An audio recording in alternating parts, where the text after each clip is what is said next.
শিওরে vote যুদ্ধে কোমর বেঁধে নেমেছে বিজেপি।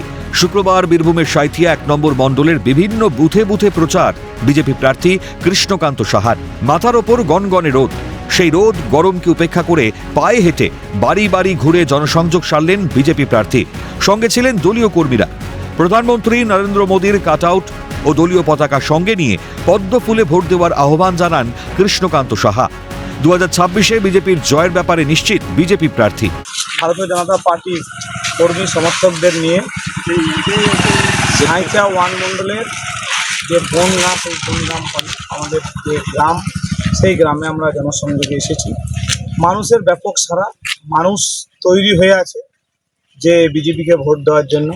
সাঁইথিয়া তথা বীরভূমের প্রান্তে প্রান্তে মানুষ কিন্তু বিজেপিকে দুহাত তুলে আশীর্বাদ দিয়ে পশ্চিমবঙ্গে ক্ষমতায় আনার জন্য তৈরি আছে। তাই 2026-এর নির্বাচন তৃণমূলের বিসর্জন। প্রথম দফার নির্বাচনের আগে সিউড়িতে সভা সেরেছেন প্রধানমন্ত্রী নরেন্দ্র মোদী। সেই সভা থেকেও বাংলায় গেরুয়া শিবিরকে জেতানোর বার্তা দিয়েছেন তিনি। দলের নেতারাও মরিয়া রাজ্যে পদ্ম ফোটাতে। এখন দেখার সাঁইথিয়া কার দখলে যায়। বীরভূম থেকে ভোলানাথ চক্রবর্তীর রিপোর্ট, ক্যালকাটা নিউজ।